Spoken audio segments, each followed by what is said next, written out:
Good morning, all of you.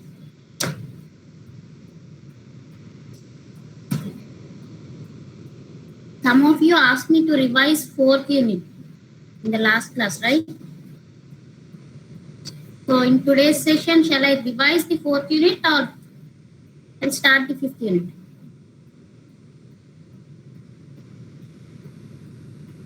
What do you want me to do?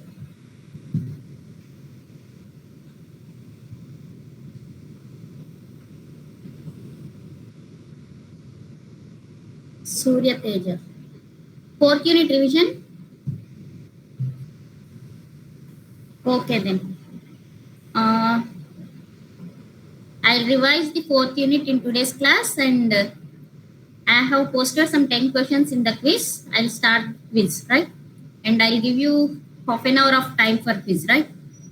Because they are all recurrence relations. So I'll give you more time, half an hour of time I'll give you.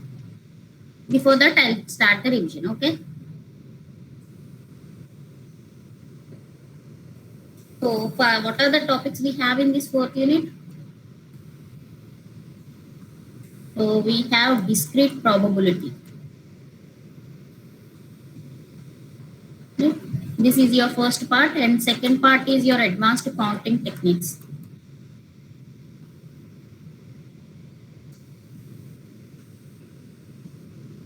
So in this discrete probability, what is a probability? What are mean, variance,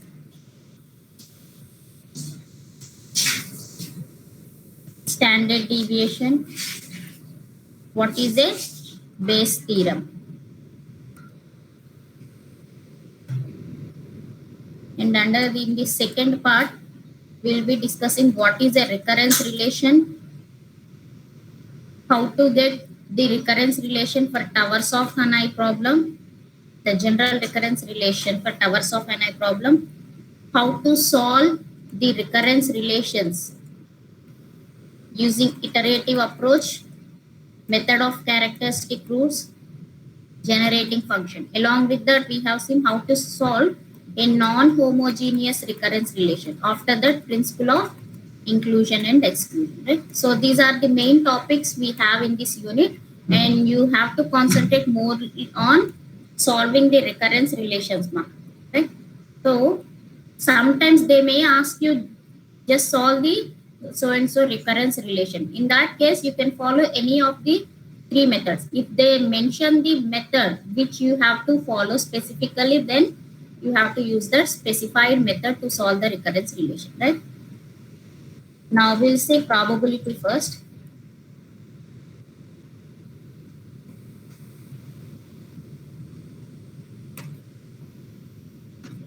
What do you mean by a probability? Chance of occurrence of an event. Chance of occurrence of an event. After this class, I'll post the notes. I forgot to place it in KMIT online test later. After this class, I'll post the notes. Chance of occurrence of an event is known as the probability, right?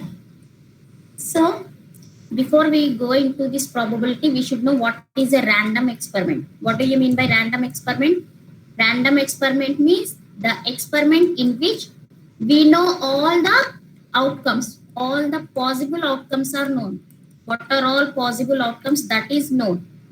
But the expected output is not known. Expected output is not known in case of a random experiment. What is the example? Rolling a die. So in case of rolling a die, what are all possible outcomes? Possible outcomes are we may get 1, 2, 3, 4, 5 and 6. These are all possible outcomes, right? What is the expected output or what you will get when you roll a die? That expected output cannot be determined in case of a random experiment, right? Next is sample space. Sample space means whenever you perform any experiment, the set of all outcomes is defined as a sample space. When you toss a coin, what are all the possible outcomes? That will be described in the sample space. When you toss a coin, you either get head or you will get a tail. When you toss two coins or when you toss a coin for two times, then the sample space will be what are the outcomes? you may get both the heads or head tail on one coin, head on another coin, and tail on both the coins. Okay? So this is known as the sample space. The possible outcomes will represent in set, we'll call it as a sample space.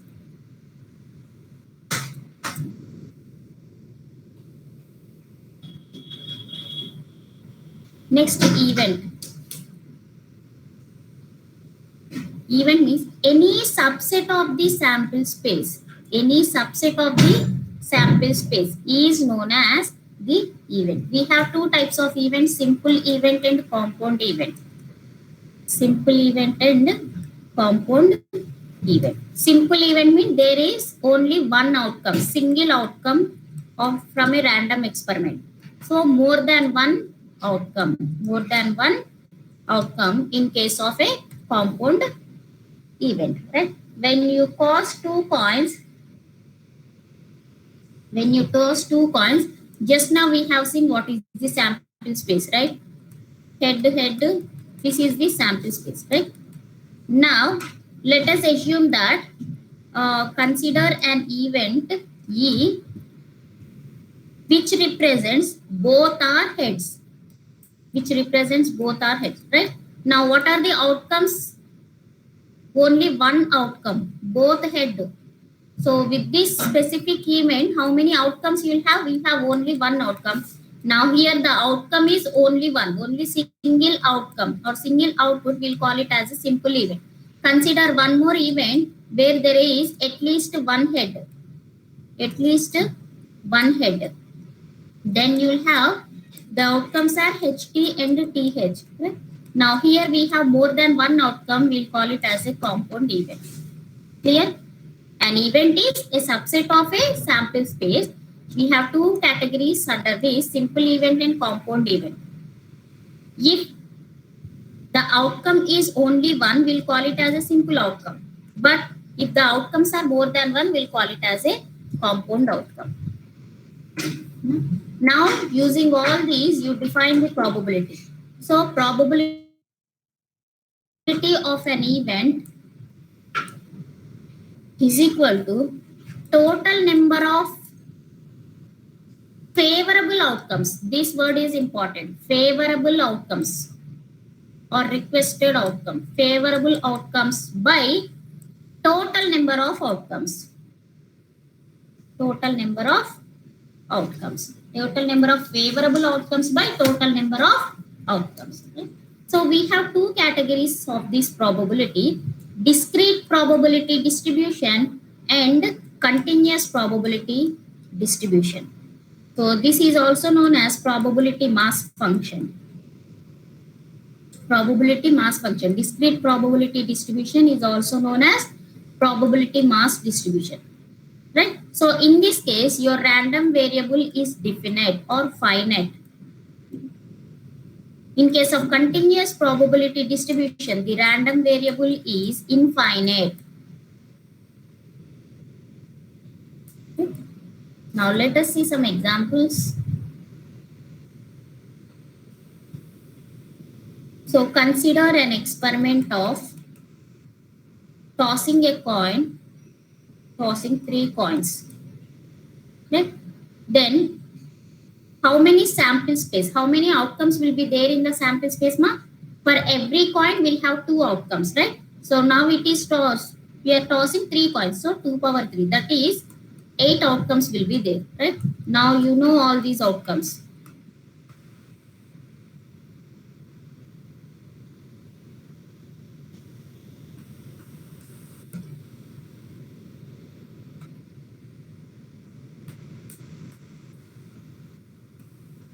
So 8 outcomes are there.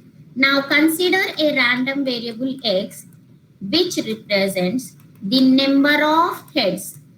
The number of heads. Right? So whenever you toss 3 coins, then how many number of heads? How many number of heads you may get? You may get 0 heads. Right? This one. 1 head and 1 head. 2 heads and 3 heads, right? So when you toss 3 coins, then the number of heads may be either 0 or 1 or 2 or 3, right?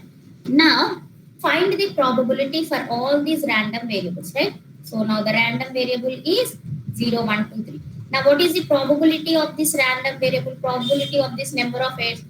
So how many outcomes we have with 0 heads? Only one outcome. Total number of outcomes are 8. So 1 by 8 is the probability. Now if the number of heads are 1, how many outcomes you have? 1, 2, 3, and 3 by 8. What is the definition of this probability? Number of favorable outcomes by total number of outcomes. So total number of outcomes are 8. Favorable outcomes. Favorable outcomes means how many outcomes with respect to 2 heads we have. So 1, 2, and 3. So 3 by 8 again. Now how many outcomes with respect to 3 heads? That is only one outcome. So one favorable outcome by total number of outcomes are there. Now one more point with this probability mass function is the summation of all the probabilities should be equal to 1. Summation of all the probabilities should be equal to 1. Clear?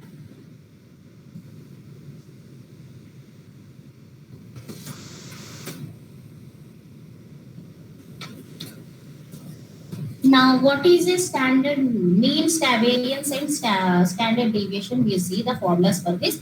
So, assume that x is a random variable and p of x is a probability distribution.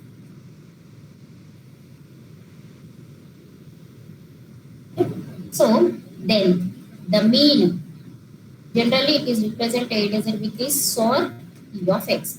The mean of is equal to summation of x is your random variable into the corresponding probability. The random variable, summation of the random variable into the corresponding probability will give you the mean. Okay? Mean is also known as average, or it is also known as expected value. Mean or average or expected value, all are same. Next, variance. Variance is summation of x square into p of x. Summation of x square into p of x minus summation of x into p of x whole square. I can write it as summation of e of, sorry, I can write it as sum of, e of x square minus e of x whole square. Okay? Summation of x square into p of x minus summation of x into p of x, which is your e of x whole square. Okay? So you can write either in any of these two formulas. Now the square root of the variance will give you the standard deviation. The standard deviation will be equal to square root of the variance. Clear? So for any probability mass function, the mean value is equal to summation of x into p of x. Variance is e of x square minus e of x whole square. Standard deviation is square root of the variance of x. Right? Are you following?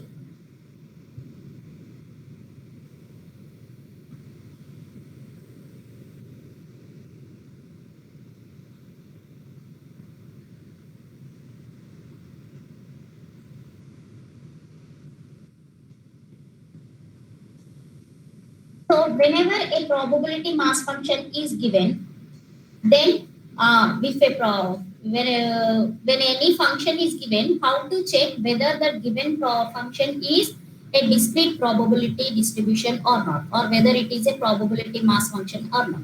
What I told you. So what are the two conditions to be satisfied for probability mass function? First is any probability value should be greater than 0. It should not be negative.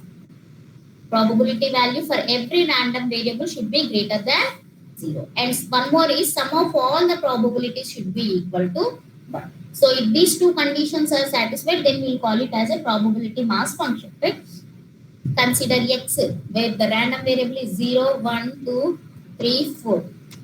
Consider that probability is given as 1 by 5 for all the random variables. Now, you need to check whether it is a discrete probability distribution or not. First condition is what? Sum of, no, sorry.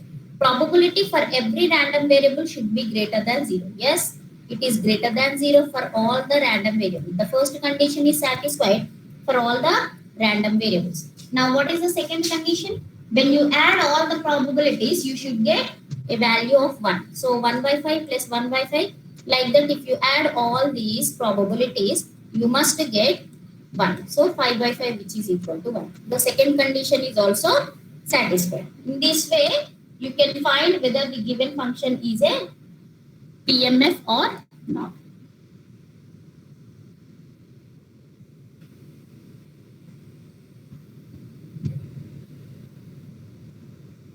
See how to find the mean, variance and so on. Right? So consider the probability is given as,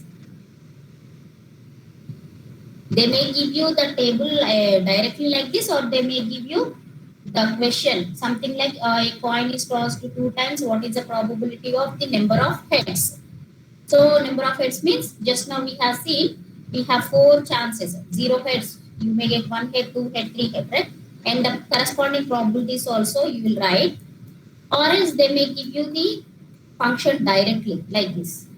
Now calculate the mean value. So what is the formula for mean value? Summation of x into p of x, random variable into its corresponding probability, right? So what is the first one? 0 into this, 1 into this, 2 into this, 3 into, so you need to add all this, right? Now 0 into 1 by 8 plus 1 into 1 by 8 plus 2 into 3 by 8, sorry, 1 into 3 by 8 plus 3 into 1 by 8. So you will simplify and you will get the mean value. Similarly, variance. Variance, V of x. What is the formula for V of x? Summation of x square into P of x minus summation of x into P of x whole square. Right? Let me simplify this. 0 plus 3 by 8 plus 6 by 8 plus 3 by 8. That is 6 plus 9. That is 15 by 8. Sorry, 6 plus 6 is 12. 12 by 8 is 4 by 3 by 2. 3 by 2 is the expected value or mean value. Right? Now, calculate this variance. So, variance is what? Random variable square into corresponding probability. So, first random variable is 0 square into 1 by 8 plus 1 square into 3 by 8 plus 2 square into 3 by 8 plus 3 square into 1 by 8 minus expected mean whole square. Mean whole square. What is the value of mean? 3 by 2 whole square. So when you simplify this, first term will be 0 because you are multiplying with 0. Next is 3 by 8 only. Next is 12 by 8. Next 9 by 8. Minus 3 by 2 whole square, right? So 3 by 2 whole square means 9 by 16. So first to simplify this, then what you will get here? 21 plus 3 is 24 by 8 minus 9 by 16. Right? Then you will get 48 minus 9 by 16.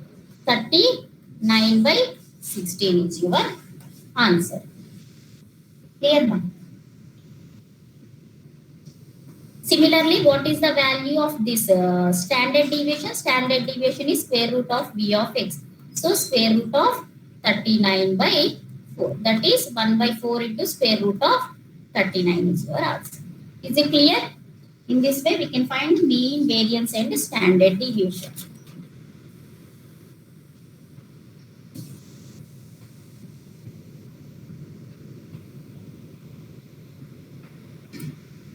The next is Bayes theorem.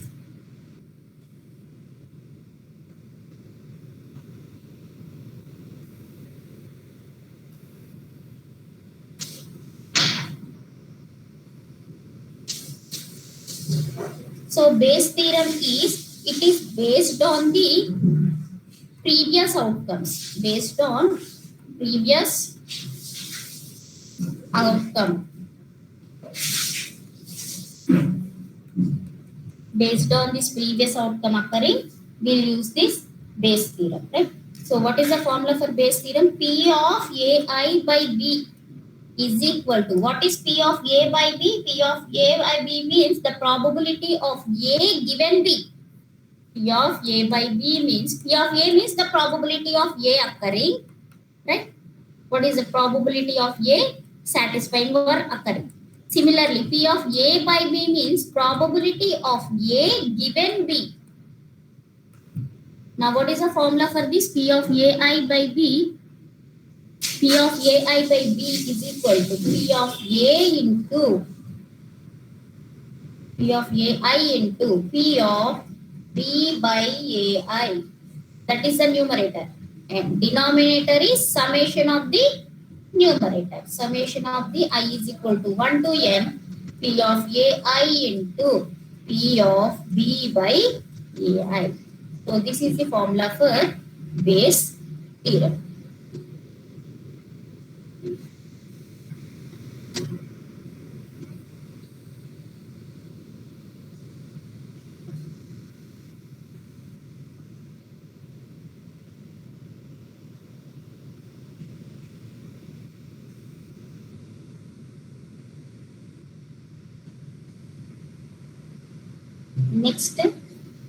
Next, we'll move on to the second part of your core theory, that is advanced counting techniques.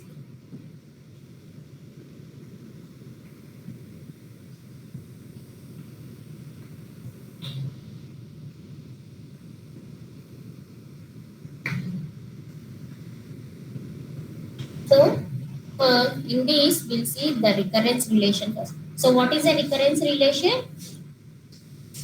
Let me write the definition. The recurrence relation for a sequence, for any sequence AN, means it is an equation. The recurrence relation for any sequence is an equation. And this equation is expressed in terms of one or more of its previous terms. One or more of its previous terms. So the recurrence relation means it is an equation, and this equation is expressed in one or more of its previous terms. Right? So all these are known as recurrence relations. Clear?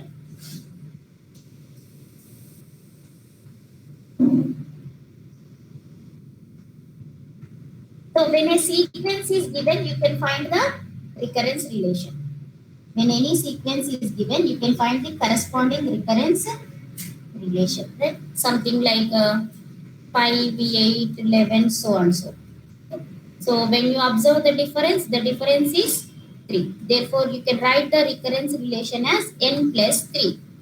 N plus 3. Where A0, that is the initial condition, or the first term is 5. So when you know this recurrence relation and the initial condition, you can find the sequence, right? So the sequence is what? 5. 5 plus 3 is 8, 11, 14, 17, and so on.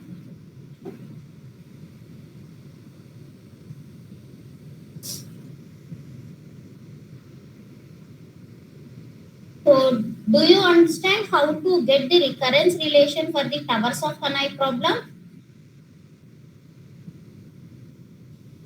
How to get the recurrence relation for towers of Hanoi problem? Once again.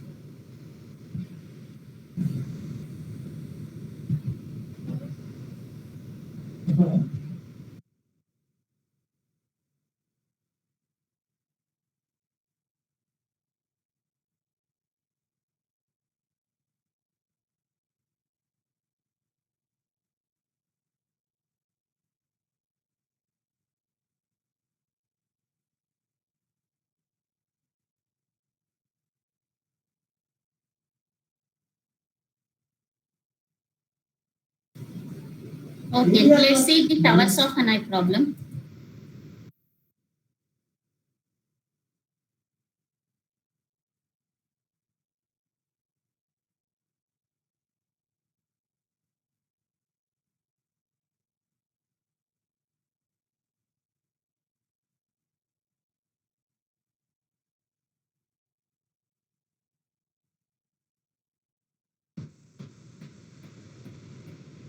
First, we'll see what is the towers of Hanoi problem actually. So there we have three towers. Assume that there are three towers.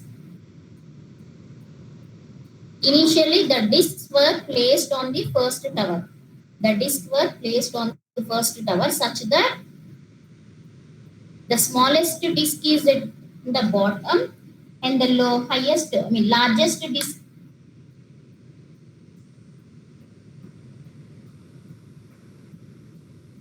largest disc on the bottom, smallest disc on the top. Largest should be at the bottom, smallest should be at the top, right? So initially we have placed this disc in this order on the first tower or first stand or tower, whatever, right? So this is first one, second tower and third tower. Now my goal is I want to place or I want to move all these discs onto the second tower. I need to move all the discs onto the second tower on the same, according to the same principle. That is, smallest should be at the top, largest should be at the bottom. Largest should be at the bottom. And one more is at a time you can move one disc. Only one disc can be moved at a time. Right? Now, how you can perform this? You can make use of this third disc. I want to place all the discs on the second, right? So to do this, you can make use of this third tower. Okay? Let me tell you how to do this, right? Initially, we have assumed that there are end discs placed on the first tower. End discs were placed on the first tower. Now, what I'll do is, I will move n minus 1 disc from first tower to the third tower, right? N minus 1. That is, first I'll move. Which is at the bottom? Which is at the top? Top, smallest one, right? So, I will take this disc from here. First, I will take the smallest one and I'll move to third tower. Similarly, I'll take the next one, I'll move to the third tower. I'll take the next one, move to the third tower. Take the next one, move to the third tower. Right? Like this, how many discs will move is, you will leave the last disc. That is the bottom disc you will leave. You'll keep it on the first tower only. And you'll be moving n minus 1 disc. N minus 1 disc from first tower to the third tower. Right? This is the first step. What we are doing? You are moving n minus 1. So how many steps you require or how many moves are required? N minus 1 moves. Why? Because at a time you can move only one disc, right? So like that, n minus 1 moves are required to move n minus 1 disc from first tower to the third tower. Now the next step is, now you can place this largest disc, the largest disc on the second tower. The largest disc you can place on the second tower. So how many moves you require? How many moves are you required for this? Only one move is required. One move is sufficient to move the largest disc, right? Now you repeat the same process. The same process you have to repeat. That is, now you make use of this first tower. So what you can do from the third tower, you can move the n minus 1 disc. Suppose assume that n discs were there on the third tower. From this third tower, n minus 1 disc, you can move to first tower. You can move to the first tower and the last disc you can move to this second tower. Now this process will be repeated until you place all the discs on the second tower, right? So how many moves what can be the recurrence relation is, the recurrence relation will be 2 into hn minus 1. Why? Because hn minus 1 means to move n days, to move n days, n minus 1 days you are moving from first tower to the third tower and from third tower to the first tower. N minus 1 days you are moving, plus one move is from moving the nth disk, that is the largest disk, from first tower to the second tower. N minus 1 disk, n minus 1 moves are required to move n minus 1 days from first tower to the third tower.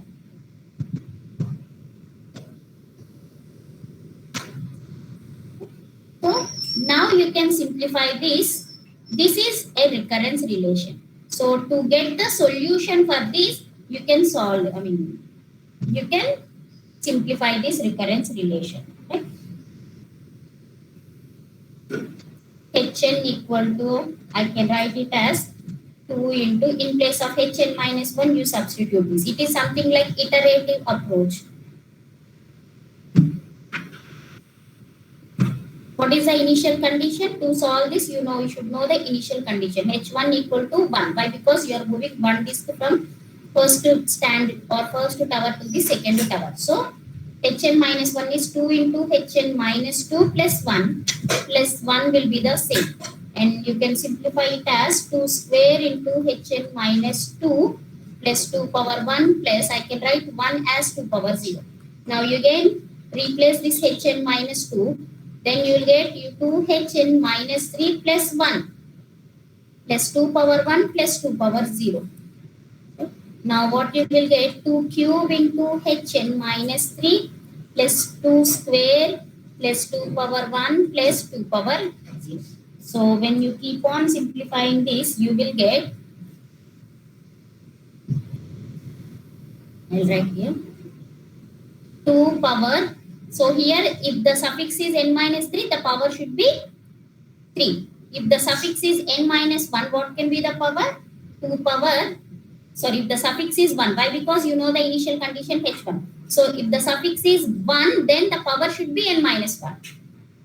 H2 power n minus 1 into h1 plus 2 power n minus 2 into h2. Sorry. Power n minus 1 into h1 plus, how many terms you got now? When the power is 3, here you got 3 terms. So when the power is n minus 1, you must get n minus 1 terms, right? So 2 power n minus 3 plus so on up to 2 square plus 2 power 1 plus 2 power 0, right?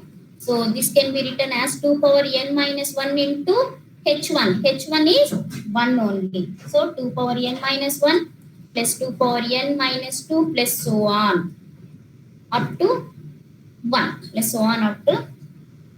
Right? So this can be written as, you can write it as 2 power n minus 1. So the solution for this towers of Hanai problem, Hn is equal to 2 power n minus 1. Clear?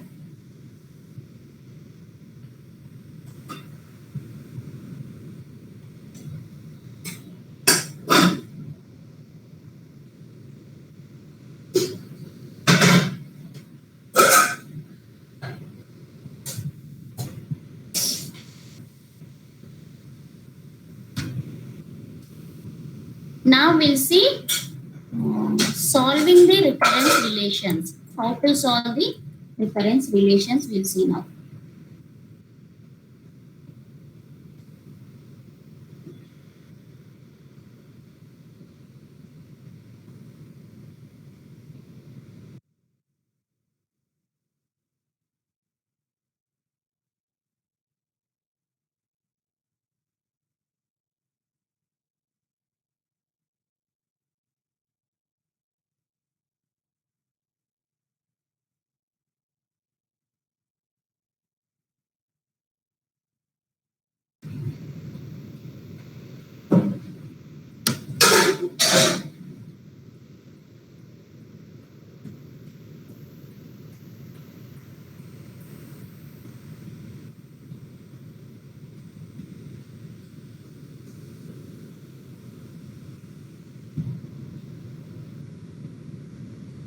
First, we'll see iterative approach.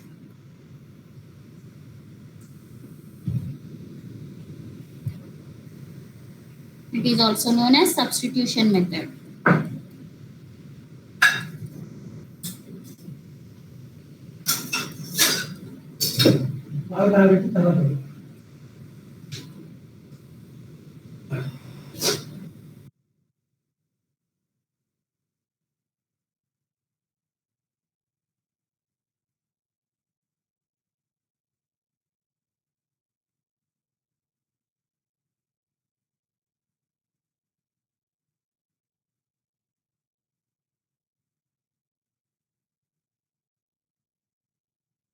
Wait for 2 minutes, ma'am.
Am I audible, ma'am?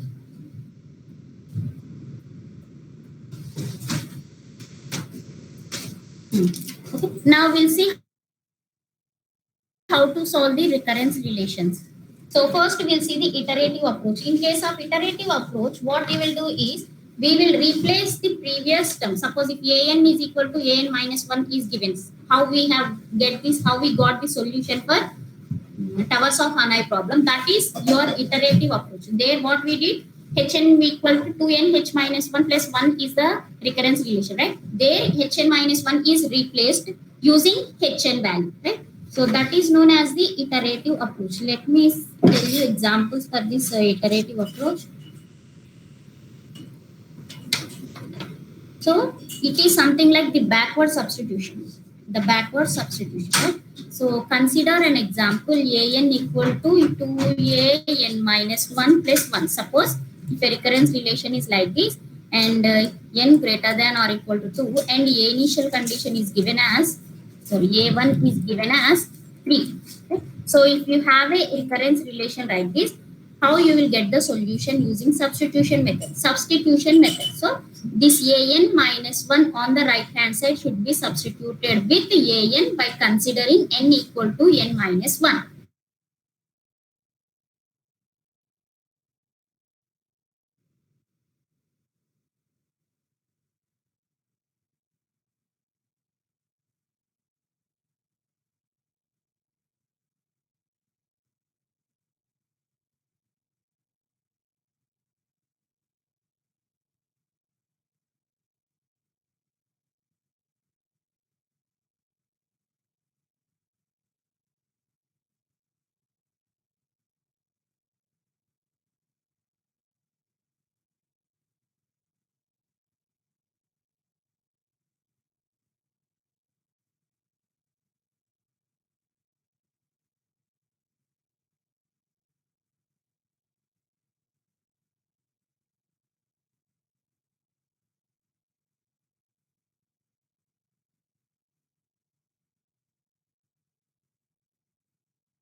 So in case of substitution method, it is like a backward approach. What we will do?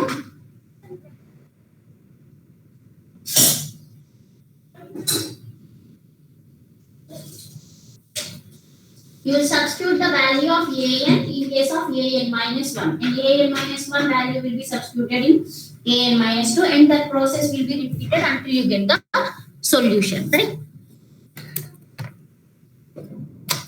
So, what is the last example I consider? An equal to an minus 1 plus 1. An equal to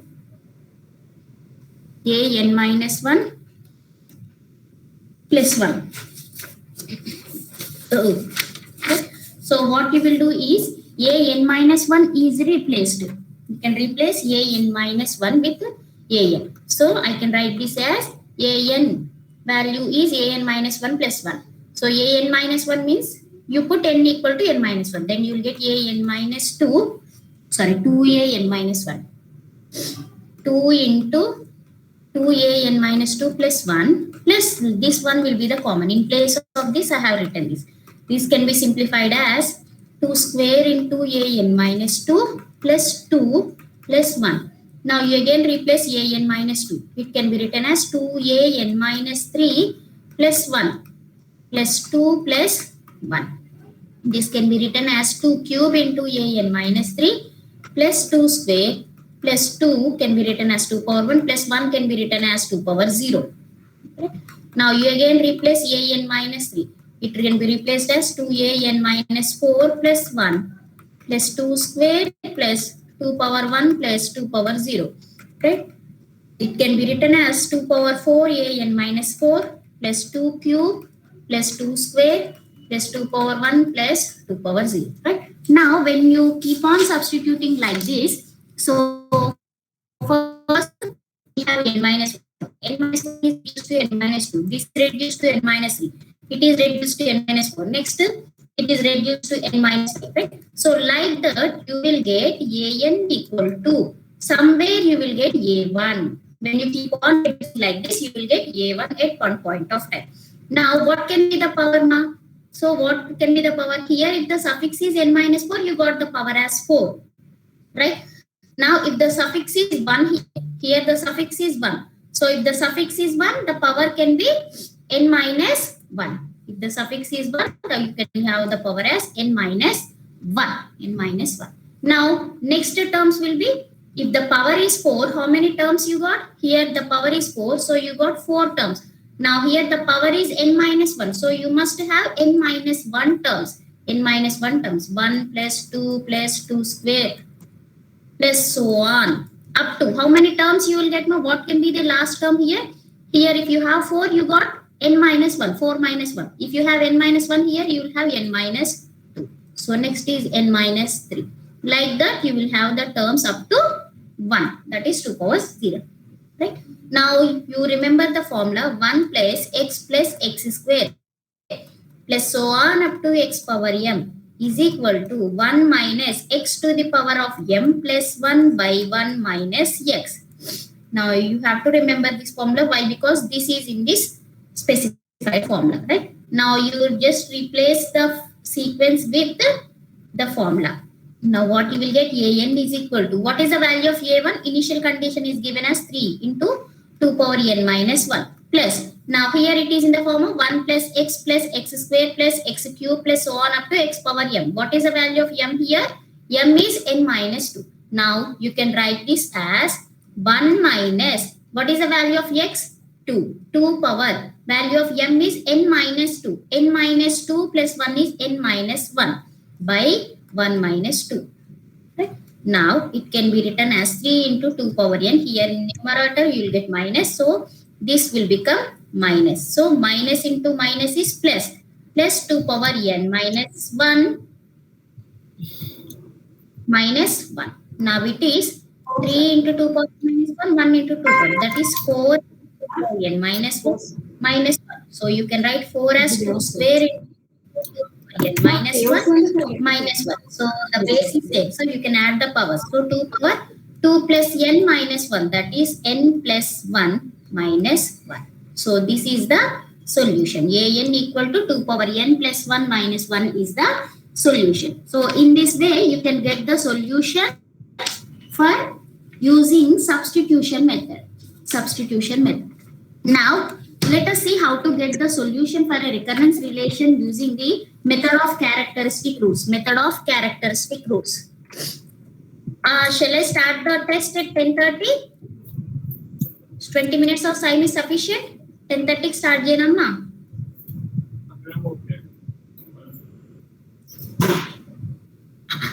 Okay. So method of characteristic roots is, so see the procedure to be followed. What are the steps to be followed? First, we will be given with one recurrence relation, right? That is given. Now you need to assume an equal to alpha power n as a general solution.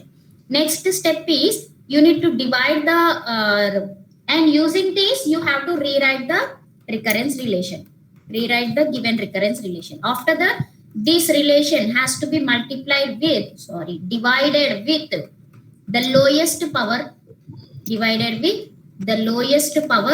term, the lowest power on both the sides. Next, whatever you will get is known as a characteristic equation. After solving this characteristic equation, you will get characteristic roots. Based on these roots, you will write the solution. So if the roots are real and different, like alpha 1 and alpha 2, then the solution will be an is equal to capital A1 into alpha 1 power n, capital A2 into alpha 2 to the power n. If the roots are repeated, then the solution will be an is equal to something like alpha 1 and alpha 1. Alpha 1 is repeated for 2 times, let us suppose, or if it is repeated for 3 times, then you can write the solution as a1 plus a2n plus a3n square into alpha 1 power n. Now the third case is the roots are real and repeated. If the roots are real and repeated, something like alpha 1, alpha 2, alpha 2, then how you will write the solution is, your solution will be equal to an is equal to, so first root is distinct, real and different, right? So for that you will write I1 into alpha 1 power n. Next roots are repeated, so for repeated you will write a2 plus a3n into alpha 2 to the power n, right? Now the fourth case is complex roots. The roots are complex and different, so this is similar to the first equation. Only thing is here the roots are complex. Now the fifth case is roots are complex and repeated. Complex and repeated. It is similar to this third case. Then this one. So similar to the third case. That is, the only difference is these roots are complex. Right? Now let us see one example how to solve this. So consider an is equal to 2an minus 1 plus 3an minus 2 is a given recurrence relation, and the initial condition is given as a0 is equal to 1, a1 is equal to 1. Now what is the first step? You always assume that an is equal to alpha power n as the general solution and rewrite the equation. So you can substitute an is equal to alpha power n, then an minus 1 will be alpha power n minus 1 plus 3 into alpha power n minus 2. Now the second step is you need to divide this equation with the lowest power, that is with alpha power n minus 2 on both the sides. Then you will get alpha n by alpha power n minus 2 is equal to 2 alpha power n minus 1 by alpha power n minus 2 plus 3 into alpha power n minus 2 by alpha power n minus 2. Now it becomes alpha square minus 2 alpha, just move these terms to the left side, minus 3 is equal to 0. Now this is known as the characteristic equation. You know how to solve this linear equation, right? So when you solve this, you will get the roots. So here write the factors for 3, that is 3 and 1. And 1 and 3. These two are the factors, right? So you must get this as minus. So I can consider alpha square minus 3 alpha plus alpha minus 3 is equal to 0. When you do this, alpha into alpha minus 3 plus 1 into alpha minus 3 is equal to 0. Therefore, the roots are alpha is equal to minus 1 and 3. Now, these roots are what? These are real roots and both the roots are different. So, when the roots are real and different, it comes under the first case. How you will write the solution? An is equal to capital A1 into alpha 1 power n plus A2 into alpha 2 to the power n, right? Now I can write it as A1 into 3 power n plus A2 into minus 1 power n.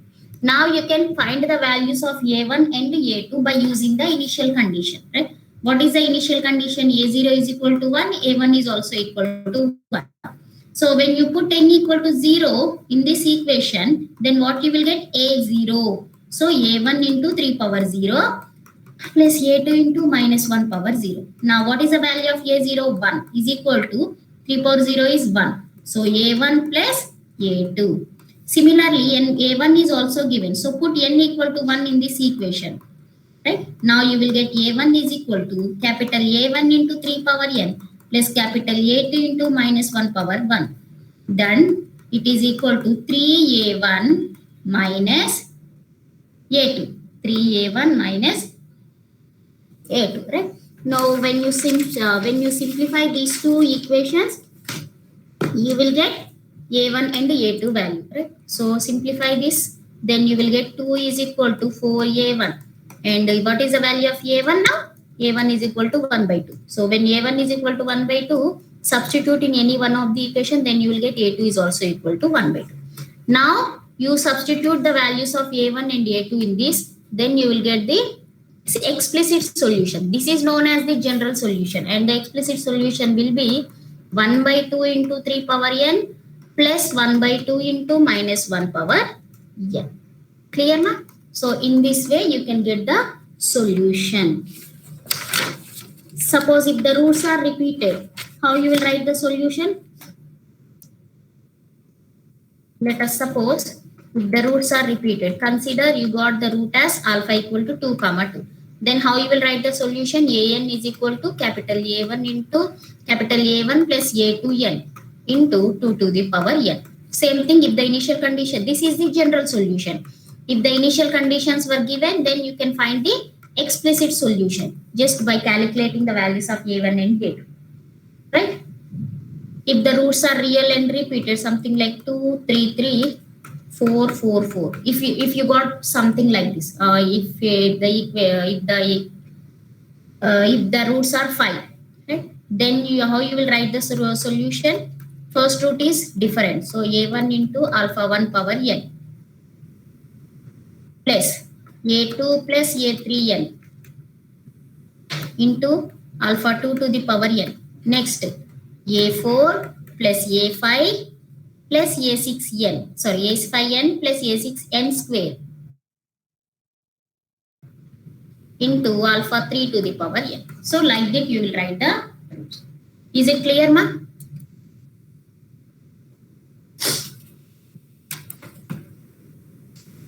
Next, non-homogeneous solution.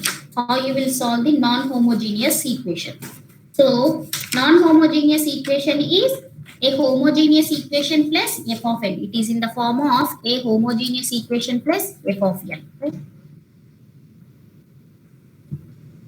A non-homogeneous recurrence relation is in the form of homogeneous recurrence relation plus f of n. Right? So to get the solution for this an, first you have to solve homogeneous part and you will get a homogeneous solution and get a particular solution an to the power 4. So these two are to be added to get the solution for non-homogeneous recurrence relation. Clear? And the last method to solve the recurrence relations is the generating function. Okay? So generating function is, generally the generating function looks like g of x is equal to a0 plus a1x plus a2x square plus so on up to infinity. Right? Now it can be written as summation of n is equal to 0 to infinity an into x power n. Right? So it can also be written as g of x minus a0 is equal to summation of n is equal to 1 to infinity an into x power n. Along with this, one more term One more formula what you need to remember is summation of an power a to the power n into x power n. So summation of n is equal to 0 to infinity a power n x power n. It can be written in its closed form as 1 by 1 minus ax. So these three you have to remember for generating function method, right? Now see the steps that you have to follow. So initially a recurrence relation will be given, something like an equal to 3an minus 1 plus 3an minus 1. Right? So with initial condition as a0 equal to 2 is given. Let us assume that. So what is the first step? First, always define the generating function and what are the formulas you will be using in the first step.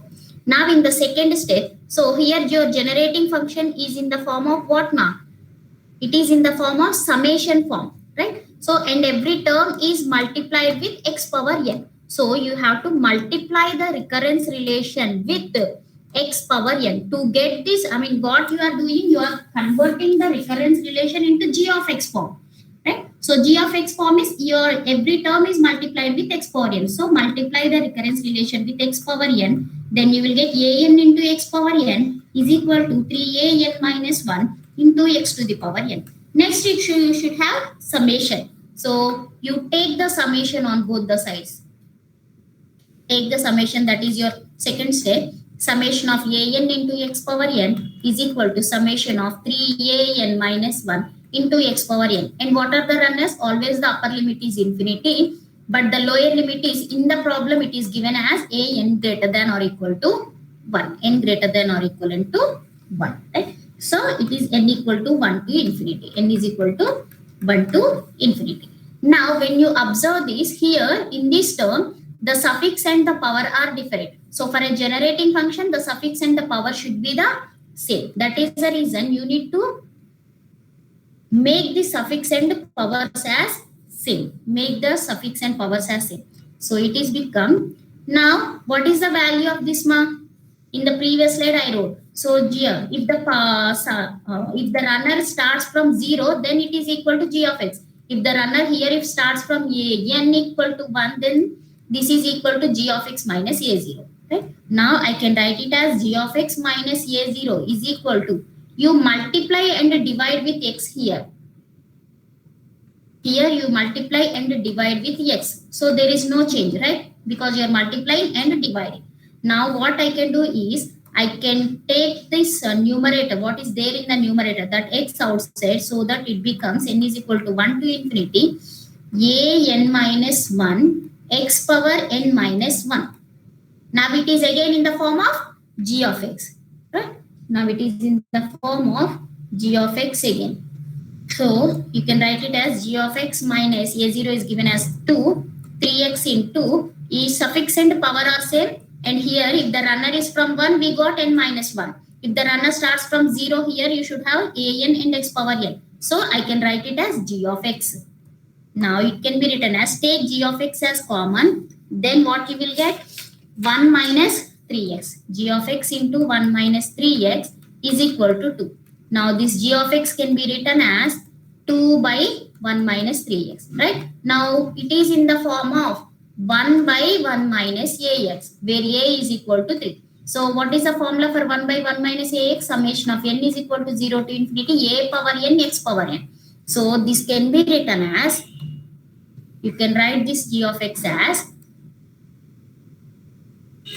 2 is common. 1 by 1 minus x can be written as summation of n is equal to 0 to infinity 3 power n into x power n. 3 power n into x power n. Right? So g of x form is what? G of x is equal to summation of n is equal to 0 to infinity a power n x power n. What is the solution of this g of x? A power n. That is the coefficient of this nth term will be the solution. Right? Now you convert this g of x into this form. You move this 2 inside so that you will get n is equal to 0 to infinity 2 into 3 power n into x power n. Now the coefficient of this nth term, the coefficient of this nth power term will be the solution. Therefore, the solution is 2 into 3 power n. an is equal to 2 into 3 power n is the solution. Clear? So this is the generating function, and the principle of of inclusion and exclusion, it is, I mean, you know that, I think, right? So A union B is equal to cardinality of A union B is equal to cardinality of A plus cardinality of B minus cardinality of A intersection B. So first step is, first you need to take single sets. First you need to take single set. So for all the single sets, you will get plus. Next you have to take two sets at a time. So for two sets, you will get minus symbol. Next you have to take three sets. For three sets, you will get plus. Next you will take four sets. For four sets, you will get minus. And this will be repeated for given number of sets. Clear? So this is about this fourth unit. Is it clear now?